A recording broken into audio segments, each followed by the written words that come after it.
हाय दोस्तों, मेरा नाम संदीप शर्मा है और ये कुछ 1000 वीडियोस की मैं एक सीरीज़ लेके आ रहा हूँ जो अलग अलग बिज़नेस से रिलेटेड है, जो आपको बहुत पसंद आएगी और जानकारी भी इसमें बहुत सारी मिलेगी और आपको उसमें काम करने का मौका भी मिलेगा।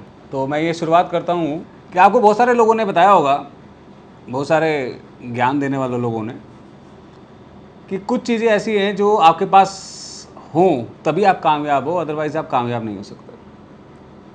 पहला वर्ड टाइम पंक्चुअलिटी, दूसरा एथिक्स होने चाहिए, तीसरा एफर्ट्स होने चाहिए, बॉडी लैंग्वेज होनी चाहिए, एनर्जी होनी चाहिए, एटीट्यूड होना चाहिए, पैशन होना चाहिए, टीचेबल होना चाहिए, डूइंग समथिंग एक्स्ट्रा जो दुनिया ना कर सके वो आप कर सको, और आपकी प्रिपरेशन बहुत अच्छी होनी चाहिए। ऐसा ही कुछ लोग कहते हैं। तो आपने बड़ा ध्यान दिया होगा लोगों को कि ये बात बड़ी बोलते हैं कि अगर ये सब नहीं है तो आप कामयाब नहीं हो सकते। नहीं जी नहीं, मैं बिल्कुल नहीं मानता इस बात को। मैं कहता हूँ कि अगर आपके घर में जब आपके यहाँ कोई बच्चा पैदा होता है तब क्या पता होता है कि वो एजुकेशन ले लेगा? क्या जो फर्स्ट क्लास में होता है उसको मालूम है कि कभी वो डॉक्टर भी बन सकता है, वो इंजीनियर भी बन सकता है, या वो आवारागर्दी भी कर सकता है, वो नेता भी बन सकता है? क्या पता होता है? कभी नहीं पता होता माँ बाप को, और ना तो बच्चे को पता होता, ना माँ बाप को पता होता है। ये सब चीज़ें उसकी अपनी मेहनत के ऊपर, उसके अपने कंसंट्रेशन के ऊपर, और उसके माँ बाप की मेहनत के ऊपर, और उसके जो शिक्षक हैं उसके ऊपर निर्भर करता है। अगर वो शिक्षक उसको अच्छी शिक्षा दे रहा है और स्टूडेंट अच्छी शिक्षा ले रहा है, तभी ये काम हो सकते हैं कि वो एक कामयाबी के सिरे पे पहुंच सके। ऐसा नहीं है कि सिर्फ पढ़ने से ही कामयाबी सिरे पे पहुंच सकते हैं। बहुत सारे टीचर्स अलग अलग होते हैं कि जो अलग अलग चीज़ों में आपको अलग अलग चीज़ों का ज्ञान दे सकते हैं। मान लो कोई बिज़नेस में ज्ञान देना चाहता है, कोई एजुकेशन में ज्ञान देना चाहता है। सारे लोग तो आईएएस बन नहीं सकते, सारे लोग तो आईपीएस नहीं बन सकते। मज़ा तो बड़ा अच्छा लगता है कि मैं एक सरकार को, एक गवर्नमेंट को इंट्रोड्यूस कर रहा हूँ, तो वो उसको लगता है कि मैं सबसे बड़ा हूँ, आपके पीछे आपके फ़ौज होती है, सब कुछ होता है। बट ऐसा अच्छा तो लगता है सबको कि ये चीज़ें मेरे को मिल जाएं तो कितना कितना बेस्ट होगा मेरे लिए, कि मैं मेरे पीछे आगे गाड़ियां हैं, फ्री का पैसा है, फ्री की गाड़ियां हैं, है ना, और पीछे बहुत सारे लोग हैं जो मेरे को हेल्प कर सकते हैं। बट ज़रूरी नहीं कि हर बंदा आईएएस और आईपीएस बन जाए। और कई बच्चे तो मैंने ऐसे देखे हैं कि जो 35-35 साल तक लगे रहते हैं कि एक बार वो कहीं वो बन गए तो उनकी लाइफ अच्छी हो जाएगी। तो जो 35 साल आपने अपनी ज़िंदगी के बिताई दिए, तो लाइफ क्या अच्छी होगी आपकी? यानी कि आपका टीचर अच्छा नहीं है, यानी कि वो आप एक ही जगह पे एक ही खड्डे को खोद के बार बार आपको ये बोल रहा है कि इसमें से ही पानी निकलेगा, इसमें से ही पानी निकलेगा। लेकिन होना क्या चाहिए कि अगर आपने एक जगह खड्डा किया और आपको लग रहा है कि वहाँ से पानी नहीं निकलेगा, तो अगले खड्डे में आपको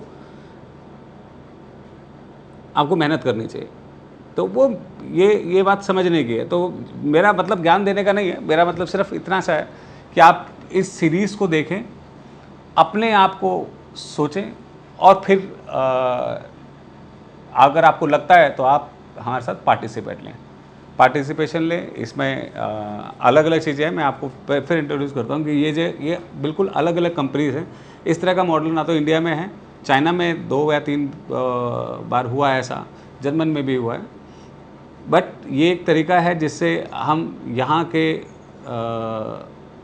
लोगों को, यानी कि अपने भारत को आत्मनिर्भर भारत बना सकते हैं। अब आत्मनिर्भर भारत कहते ही आपके बिल्कुल आपको लगता है कि हमारे बड़े सर ने, बिग बॉस ने बोला है कि आत्मनिर्भर भारत बनना है। लेकिन आत्मनिर्भर भारत आप समझ सकते हैं किस तरह से बन सकते हैं आप? यानी कि आत्मनिर्भर भारत कोई चीज़ नहीं है, ये 100-125 करोड़ लोगों का देश है, और आने वाले जो 25 करोड़ लोग हैं जो अभी पैदा होने वाले हैं या पैदा हो चुके हैं, वे जाके 150 करोड़ पे पहुंचते हैं। तो आपको मालूम है कि ये आत्मनिर्भर भारत, ये 150 करोड़ लोग इकट्ठे हो जाते हैं तब जाकर भारत बनता है। यानी कि ये 150 करोड़ लोगों में आपको मैक्सिमम अपर क्लास और मिडिल अपर क्लास, ये अगर बहुत स्ट्रांग है पैसे में, तब तो आप आत्मनिर्भर भारत की बात कर सकते हो। और अगर आप ये कहते हो कि अगर इनके पास बिजनेस करने के लिए पैसे नहीं है, इनको डर ये लगता है कि अगर हम बिज़नेस करेंगे तो कहीं फंस ना जाएं, इनको ये लगता है कि नहीं, बिज़नेस तो इनके सबके माँ बाप ने पहले ही बता रखा है कि जी बिज़नेस तो लॉस की चीज़ होती है जी, जो बिज़नेस करेगा वो तो उसको तो एक दिन वो मुश्किल में आएगा ही आएगा। तो हमारे यहाँ सबसे ज़्यादा जो हमारे आप इसको कह सकते हैं कि जो हमारे टीचर्स रहे हैं, चाहे वो माँ बाप हों हमारे, चाहे वो दादा दादी हो हमारे, चाहे हमारे टीचर्स भी हों, तो वो सब लोग एक बोलते हैं कि आप सर्विस करो, यानी कि आप नौकरी करो। अगर किसी का लॉस हुआ तो उसका लॉस होगा, जिसके आप सर्विस कर रहे हो, आप दूसरी जगह छोड़ के और दूसरी जगह कर लोगे।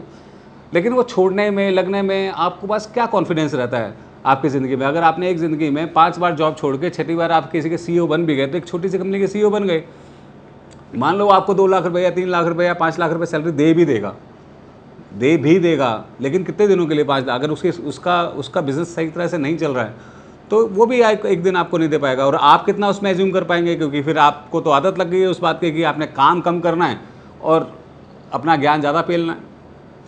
तो इस तरीके की ये बातें हैं। तो आप आगे इस पूरी सीरीज़ में आप ये आगे मेरे से सुनते रहेंगे, और आप अपने चाहने वालों को और आप सबको ये बोलें कि ये सीरीज़ बहुत इम्पोर्टेंट सीरीज़ है। चाहे वो लोग हों जो सिर्फ जॉब करना चाहते हैं, या वो लोग हों जो किसी एक फील्ड के मास्टर बनना चाहते हैं, या बने हुए हैं तब भी वो प्रॉब्लम फेस कर रहे हैं अपनी लाइफ के अंदर। और ऐसी बहुत सारी चीज़ें जो आपको बहुत ही काम आने वाली है आपकी फील्ड में। तो ये इसको मैंने आपको बताया कि ये आत्मनिर्भर भारत कैसे बनाना है। तो इसमें आप सब लोगों को एक तरह से एक कंपनी खोल के दी जाएगी, जिसके डायरेक्टर्स आप होंगे, सिग्नेटरी आप होंगे। यानी कि आपको ऐसे, अगर हम प्राइवेट लिमिटेड कंपनी खोलते हैं तो उसमें 14 लोग होते हैं, 14 लोग। तो इसमें, और अगर हम LLP कंपनी खोलते हैं तो इसमें मिनिमम तो 2 होते हैं, और मैक्सिमम इसमें कितने भी डायरेक्टर्स हो सकते हैं। तो ये अलग अलग बिजनेस, कुछ LLP में जाएंगे, कुछ प्राइवेट लिमिटेड में जाएंगे, कुछ अलग अलग फील्ड में जाएंगे। तो मैं ये आपको आने वाले टाइम में बताता रहूँगा कि कौन सा बिज़नेस LLP खोलने के लिए ठीक रहेगा, और कौन सा बिज़नेस आपको काम करने के लिए, कौन सा बिज़नेस आपको प्राइवेट लिमिटेड के लिए ठीक रहेगा।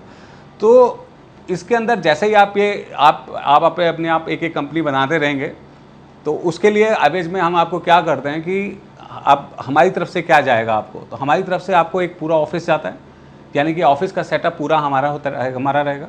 जितने भी आपके पास टेक्निकल स्टाफ है, टेक्निकल स्टाफ मतलब बहुत सारे स्टार्टअप्स हैं जिसके बारे में बहुत सारे लोग नहीं जानते। ये जो कंपनियां खुलेंगी अभी, तो इसमें बहुत सारे ऐसे स्टार्टअप्स हैं जिसकी डिज़ाइन, ड्राइंग, ये सब हम आपको देंगे। यानी कोई विंटेज भी अगर है, कोई विंटेज बिजनेस भी है, तो उसके एवज में वो सेल कहाँ कर सकता है, किस तरह से प्लांट लगा सकता है, कहाँ प्लांट लगा सकता है, लैंड कैसे एक्वायर करनी है, गवर्नमेंट से आनी है या प्राइवेट से आनी है। कुछ चीज़ें, कुछ लैंड ऐसी हैं जो बहुत सस्ती हैं, बहुत चीप हैं, लेकिन वो थोड़ी सी दूर हैं, और कुछ लैंड बहुत महंगी है लेकिन वो आपके घर के नज़दीक भी हो सकती हैं।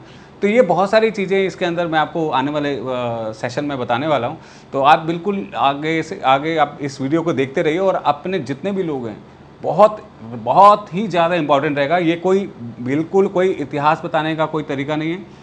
मैं कोई इतिहास नहीं बता रहा हूँ, मैं वही बता रहा हूँ जो आज प्रेजेंट है और कल फ्यूचर होने वाला है आपका। कौन से लोग आप आओगे, कौन से लोग नहीं आओगे, ये आपस में डिसाइड करना। क्योंकि हमारे पास अगर प्राइवेट लिमिटेड कंपनी खोलते हैं तो सिर्फ 14 वैकेंसीज रहेंगी, यानी 14 डायरेक्टर्स बन सकते हैं, 14 प्लस। आपको अगर एसोसिएट करना है तो आप अपने नीचे 14 डायरेक्टर्स एसोसिएट कर सकते हो, लेकिन उसका कंपनी के ROC में कोई उसकी डिटेलिंग नहीं रहेगी। तो ये 14 लोग जो हैं वही काम कर सकते हैं। तो इसलिए मैं ये बता रहा हूँ कि आपको करना भी इसलिए ज़रूरी चाहिए कि आपको बड़ी जल्दी डिसीजन भी लेनी भी चाहिए। क्योंकि अगर आप उसमें पार्टिसिपेट करना चाहते हैं, या आपका कोई दोस्त पार्टिसिपेट करना चाहता है, या आपके कोई फैमिली मेम्बर पार्टिसिपेट करना चाहता है, वो उसके अंदर पार्टिसिपेट कर सके। क्योंकि 14 लोग ही हैं तो बड़ा मुश्किल है उन 14 लोगों में से मेरे को ये जस्टिफाई करना है कि ये लोग मतलब कामयाब होंगे। क्योंकि हम चाहते हैं कि जिस फील्ड का, मान लो कंस्ट्रक्शन फील्ड है या किसी और फील्ड का वो है, तो उसके अंदर वही टेक्निकल लोग आएँ जो कंपनी को चला भी सकें। हम तो अपना सहयोग दे ही रहे हैं, क्योंकि हम तो पहले दिन से, जिस दिन आपकी कंपनी बनेगी उसके पहले दिन से हम आपको काम देना शुरू कर देंगे। आपकी कंपनी को काम देना शुरू कर देंगे तो आपके पास पहले दिन से काम होगा, तो आपके पास खर्चे बिल्कुल नहीं होंगे। ना आपको ऑफिस का खर्चा करना है, ना आपको स्टाफ का खर्चा करना है, ना आपको किसी और चीज़ का खर्चा करना है। आपके पास नेट टू नेट सेल आनी शुरू हो जाएगी। सेल आने से आपका उसमें प्रॉफिट बढ़ना शुरू हो जाएगा। तो ये इस तरीके की चीज़ें हैं जिसमें मैं और मेरी टीम, कुछ हमारी 200 लोगों की टीम है, जो आपको ये पूरा सेटअप तैयार करके देते भी हैं और वो करते हैं। और हमें कुछ चाहिए नहीं इसमें, हम कोई आपसे